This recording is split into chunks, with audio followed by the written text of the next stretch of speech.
তার প্রথমটি হচ্ছে রাজনীতিবিদদের মধ্য থেকে অবিশ্বাস দূর করতে হবে।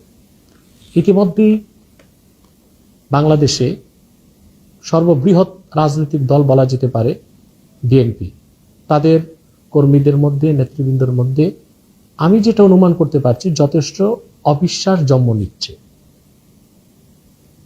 এবং আরেকটি বিষয় লক্ষণীয় যে বিএনপির তৃণমূল পর্যায়ের কিছু লোক যারা বিভিন্ন জায়গায় দখলদারিত্ব করে যাচ্ছে,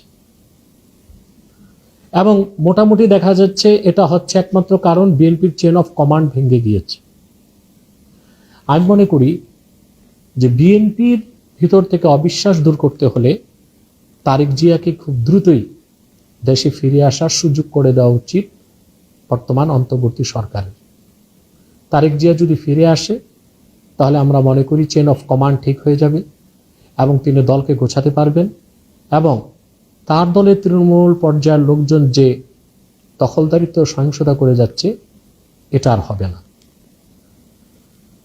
অবশ্য বলা হচ্ছে যে তারেক জিয়ার পাসপোর্ট নেই এবং তিনি সাজাপ্রাপ্ত একজন ব্যক্তি, কিন্তু আমি মনে করি যে নির্বাহী আদেশে তারেক জিয়ার সাজাকে মওকুফ করা যেতে পারে এবং বর্তমান সরকার ব্রিটেনে বাংলাদেশের যে এমবাসি আছে তাদেরকে বলে তার পাসপোর্টের ব্যবস্থাও করে দিতে পারে।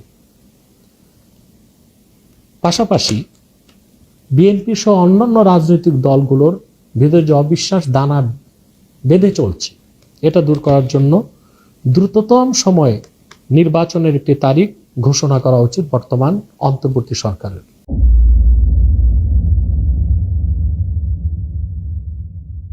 কেউ কেউ আগ বাড়িয়ে বলছে যে দেশ ঠিক করতে 6 বছর লাগবে, কেউ বলতেছে 3 বছর লাগবে। এগুলো সম্পূর্ণ অযৌক্তিক এবং বলা যেতে পারে যে দুরভিসন্ধি থেকে এই কথাগুলো বলা হচ্ছে।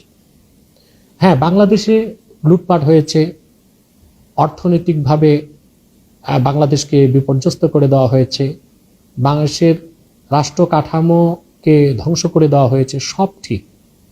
কিন্তু আমি বলবো বাংলাদেশের অবস্থা যুদ্ধ বিধ্বস্ত ভিয়েতনামের চেয়েও তো খারাপ নয়, যেখানে প্রায় 20 বছরের কাছাকাছি আমেরিকা যুদ্ধ করেছে ভিয়েতনামে।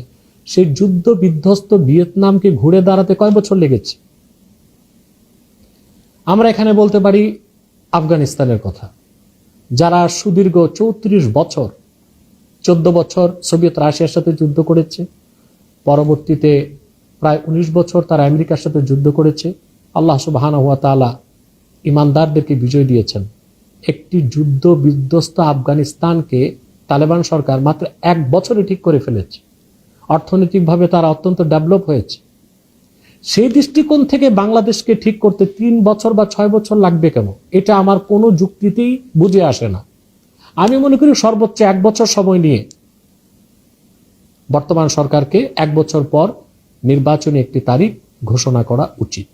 এতে রাজনৈতিক দলগুলোর মধ্যে আস্থা ফিরে আসবে। যদি রাজনৈতিক দলগুলোর মধ্যে আস্থা ফিরানো না যায় তাহলে আমি মনে করি বাংলাদেশ শঙ্কামুক্ত নয়। ছাত্র আন্দোলনের পিছনে মার্কিং ব্যাকআপ ছিল কিনা এটা আর এখন অস্পষ্ট কোনো বিষয় নয়।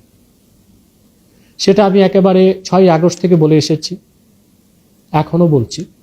অতএব যুক্তরাষ্ট্র যেভাবেই হোক দক্ষিণ পূর্ব চীন সাগরে তার প্রভাব বিস্তার করার জন্য পার্বত্য চট্টগ্রাম নিয়ে কিংবা সেন্ট মার্টিন নিয়ে তার এজেন্ডাগুলোকে সে বাস্তবায়ন করতে চাবে।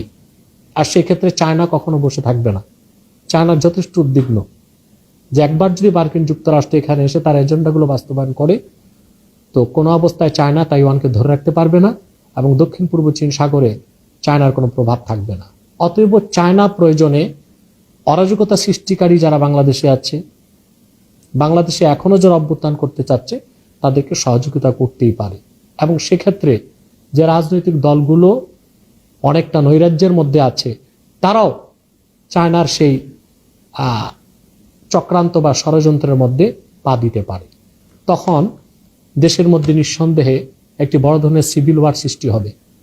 আর সিভিল ওয়ার যদি সৃষ্টি হয়েই যায় তখন আমেরিকা সরাসরি হস্তক্ষেপ করবে এবং তার বিপক্ষে রাশিয়া হস্তক্ষেপ করবে। অর্থাৎ যে দেশটিকে আমরা মুক্ত করেছি স্বৈরাচার থেকে, যে দেশকে আমরা মুক্ত করেছি ভারতীয় আধিপত্যবাদ থেকে, সেই দেশের স্বাধীনতা রক্ষা করাটাই আমাদের জন্য কষ্টকর হয়ে যাবে। অতএব এই বিষয়গুলো আমি মনে করি খুব ভালো করে আমাদের নজর দেওয়া উচিত।